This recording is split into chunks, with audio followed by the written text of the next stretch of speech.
Om Swastiastu.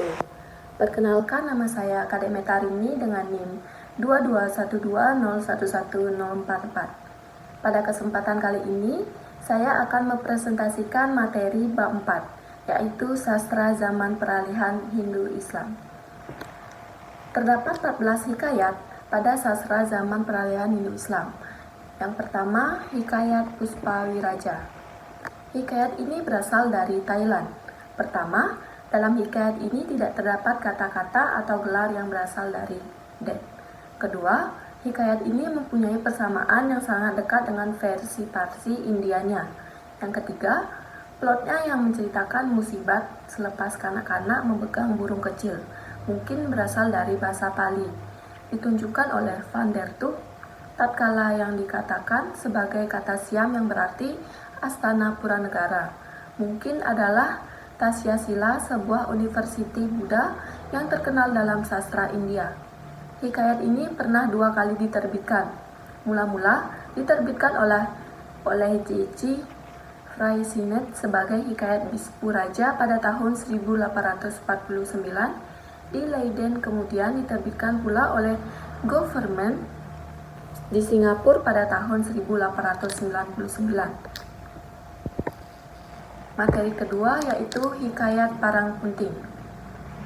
Hikayat Parang Punting adalah sebuah hikayat yang masih ada unsur pengaruh Hindunya dewa yang maha kuasa ialah Batara Kala dan di dunia diperintah oleh raja-raja yang turun dari kayangan.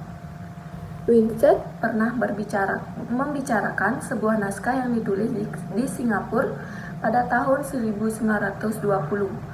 Dewan Bahasa dan Pustaka juga ada menerbitkan salah satu naskah yang tersimpan di Museum Negara Kuala Lumpur. Hikayat Parang Punting adalah kisah Dewa Laksana Dewa dan putrinya Langgam Cahyana. Putri ini dibuang ke dunia karena terjebak dalam situasi yang tidak menyenangkan. Ia tumbuh sebagai seorang laki-laki yang baik di hutan dan memiliki binatang peliharaan ajaib. Materi ketiga yaitu Hikayat Langlang Buana. Hikayat Langlang Buana bermula dengan Maharaja Puspa Indra yang memiliki seorang putri cantik bernama Putri Kesuma Dewi. Putri Kesuma Dewi telah bertunangan dengan Raja Indra Srehperi. Di tanah manusia, Raja Purpa Indra Kuci bermimpi diarahkan untuk mengambil serumpan bunga melur untuk memiliki anak-anak laki gagah berani, yang kemudian lahir dengan nama Indrabuana. Indrabuana tumbuh menjadi pemuda yang bijaksana dan gagah. Melalui mimpi dan petualangannya, ia mencari Putri Kesuma Dewi yang menjadi pujaan hatinya. Dalam perjalanannya, Indrabumaya bertemu dengan berbagai makhluk dan memperoleh bantuan dari berbagai tokoh, seperti Maharesi Antakusa. Materi keempat yaitu Hikayat Si Miskin atau Mahakarma. Hikayat ini dimulai dengan seorang raja dari keindraan yang hidup sebagai si miskin di negeri atau Anta Beranta. Setelah terkena sumpah dari Batara Indra, si miskin dan istrinya setelah beranak Marakarma hidupnya dalam kesukaran dan dianiaya oleh penduduk setempat. Namun, setelah kelahiran si Mahakarma, nasib si miskin tiba-tiba berubah, dan dia menjadi Maharaja Indra Angkasa di negeri Puspasari. Keberhasilan si miskin menimbulkan kecemburuan Maharaja Indra Dewa dari negeri Anta Beranta. Para ahli nujuan yang curang memberikan ramalan buruk tentang anak si miskin dan akibatnya Marakarma dan saudaranya diusir dari negeri Puspasari. Selama dalam pengasingan, Marakarma memperoleh kesaktian dari jin, raksasa, dan ular. Marakarma kemudian bertemu dengan Putri Cahya Kairani yang diculik oleh raksasa. Mereka melarikan diri bersama dan Marakarma akhirnya kembali ke negeri Puspasari. Yang kelima yaitu Hikayat Bermasyahdah. Hikayat Bermasyahdah adalah hikayat yang istimewa. Istimewa karena ia adalah menyebut nama pengarangnya, sastra lama bahasanya tidak bernama. Salah satu naskah Jakarta koleksi CST 11 menyebut seorang yang bernama Syekh Abu Bakar Ibn Omar sebagai pengarangnya. Diceritakan juga bahwa pengarang ini berumur 128 tahun dan sudah hidup sejak zaman Nuh. Naskah ini bertakib 28 HB April tahun 1858. Naskah Leiden memberi nama pengarang sebagai Syah Ibn Abu Bakar. Naskah Jakarta Bat Gen 216 yang berasal dari Bengkulu juga menyebut Syah Ibn Abu Bakar sebagai pengarang. Wisted berpendapat hikayat ini berasal dari abad ke-15 pada masa pemerintahan Melaka. Hikayat ke-6, Hikayat Indra Putra. Hikayat Indra Putra adalah sebuah hikayat yang sudah tua ustanya. Valentin tahun 1726 pernah menyebutnya. Wedley mengutip beberapa bagian dalam Meiklitsch's Spratgut tahun 736. Dan hikayat ini juga terdapat dalam bahasa Makassar, Bugis, Aceh, dan di dalam bahasa Cham di Indo-Cina. Dan cerita ini dalam bahasa Cham itu tidak ada pengaruh sama sekali. Hal ini menunjukkan bahwa cerita ini pasti sudah tersebar ke Indonesia Cina sebelum agama Islam masuk ke Nusantara. Baik, materi yang ketujuh yaitu Hikayat Syah Kobat. Hikayat Syah Kobat menceritakan perjalanan Syah Kobat, putra Raja Syah Parserat Indra Laksana dari negeri Atrap. Negeri ini takluk kepada Raja Maharaja Bela Indra yang meminta upeti setiap tahun.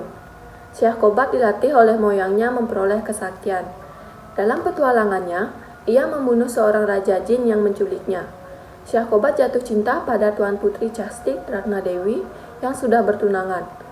Melalui pertarungannya dengan raja, Syah Kobat memenangkan hati Tuan Putri dan menikahinya. Materi ke-8 yaitu Hikayat Quraisy Menghindra. Hikayat Quraisy Menghindra menceritakan perjalanan Quraisy, putra Sultan Indra Maharja.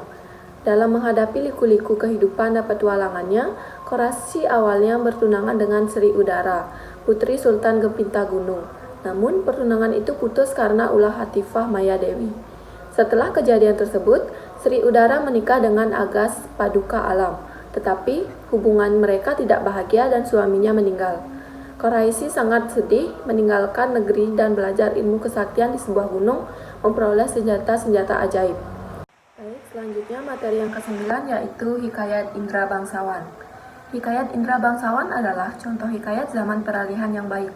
Motif-motif Hindu seperti mengembara untuk mencari bulu perindu, menyelamatkan Tuan Putri yang negerinya sudah dirusakkan Garuda, mencari susu harimau beranak muda untuk penyembuhan penyakit Tuan Putri, serta membunuh raksasa yang menghendakinya.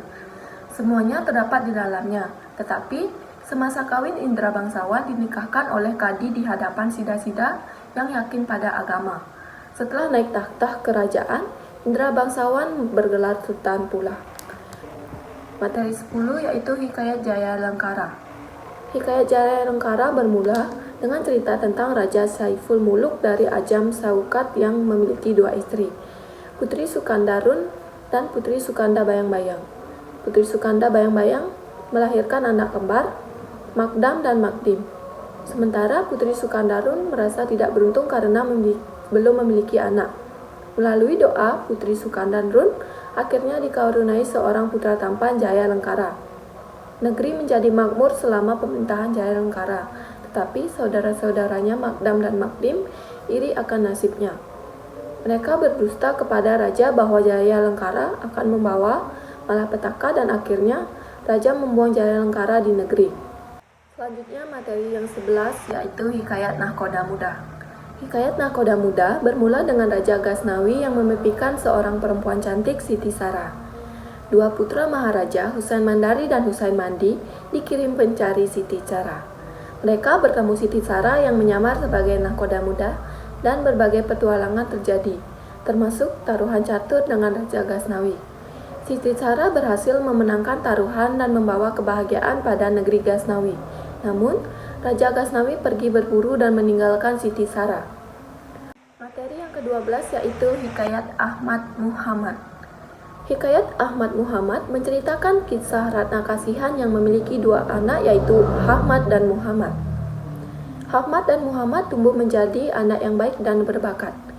Ketika burung kesayangan mereka dimakan oleh anak Belaperi, serangga Bayu, kisah petualangan dimulai.